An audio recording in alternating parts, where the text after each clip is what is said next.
भगवान को अत्यंत आश्चर्य हुआ, वाह, धन के प्रति ऐसी अरुचि ये देखने को प्राप्त नहीं होती है। धन्य है, धन्य है। बाद में 5 मोहरों की व्यवस्था भगवान ने कर दी। इनके घर में ठाकुर जी के चरणों से 5 मोहरें प्रकट हो जाती थी।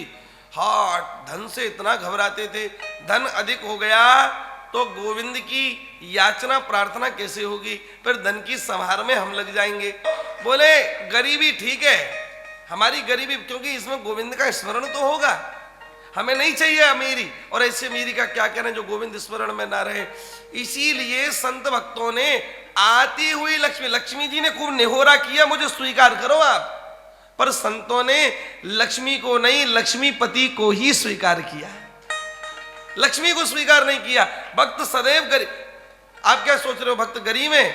लक्ष्मी जी जिनके द्वार पर झाड़ू लगाती हो वो गरीब हो सकते हैं, पर उन्होंने लक्ष्मी जी को स्वीकार नहीं किया। बोले दूर रहो तुम हमसे, हम तो लक्ष्मीपति को चाहते हैं, हमें आपकी आवश्यकता नहीं। लक्ष्मी को स्वीकार नहीं किया, लक्ष्मी को अलग कर दिया। तो आप विश्वास नहीं करेंगे, कहीं सोने की मोहर से स्पर्श ना हो जाए तो चिमटा लेते थे, चिमटा, और चिमटा से मोहर को उठाते थे और उठा करके जमुना जी में, गंगा जी में फेंक आते थे। मोहरों को उठा उठा करके फेंक आते हैं। किस लिए? हाँ, इन मोहरों की समार में लग गए। तो इस मन को पूर्ण रूप में श्री गोविंद में लगाना है, वो फिर कैसे लगेगा? समय कम है, जीवन की अवधि कम है, सोना खाना पीना कमाना इसी में लग जाएंगे। ठाकुर जी का स्मरण कब होगा?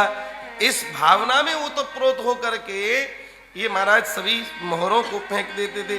ठाकुर जी ने कहा अरे कुछ तो ले, इन्होंने मना कर दिया, बोले हमको कुछ भी नहीं चाहिए। कहने का तात्पर्य यह है कि इनके एक नहीं कई चरित्र हैं, कई। झाली रानी भी इनकी शिष्या रही, और बाई मीरा जी ने तो अपने पदों में लिखा है कि श्री रैदास जी महाराज मेरे गुरुदेव हैं। मोए लागी लगन गुरु चरणन की, भव सागर अब सूख गयो है, फिकर नहीं मोहे तरनन की।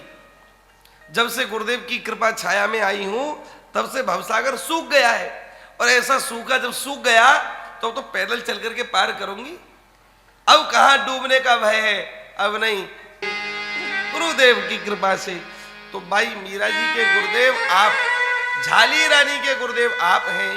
महाराज जी ऐसा बताते हैं, झाली रानी ये भी मेड़ता की रानी है और रैदास जी को गुरु रूप में मानती हैं, पर संत लोग इनका अनादर करते थे। अरे राम राम, चर्मकार को गुरु बना रखा है, ये अनुचित है। ऐसा कहकर के जब कहा तो ऐसा बताते हैं, झाली रानी ने गुरुदेव के आने पर संतों की पंगत करी, पर संतों ने पहले तो स्वीकृति दे दी, पर जब गुरुदेव का स्मरण किया, गुरुदेव आकर के विराजे, पर हुआ क्या, मामला उल्टा हो गया।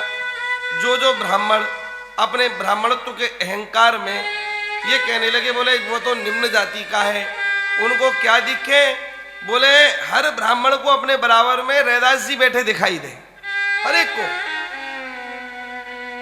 बाद में जब संतों का जो है, संत लोग उठ करके जाने लगे, बोले हम नहीं खाएंगे, हम नहीं खाएंगे, तब रैदास जी ने अपनी ये अंग को चीर करके दिखाया और स्वर्ण का यज्ञोपवीत निकाल करके दिखाया कि देखो मैं पूर्व जन्म का ब्राह्मण ही हूं, पर किंचित एक अपराध के कारण मैं चर्मकार के यहाँ पर गुरुदेव की आज्ञा से पैदा हुआ हूं। इसका तात्पर्य यह नहीं कि मैं सदाचार से विहीन हूं, पूर्ण सदाचारी हूं। लेकर के यज्ञोपवीत दिखाया और दिखा करके तब सबकी शंका का समाधान हुआ।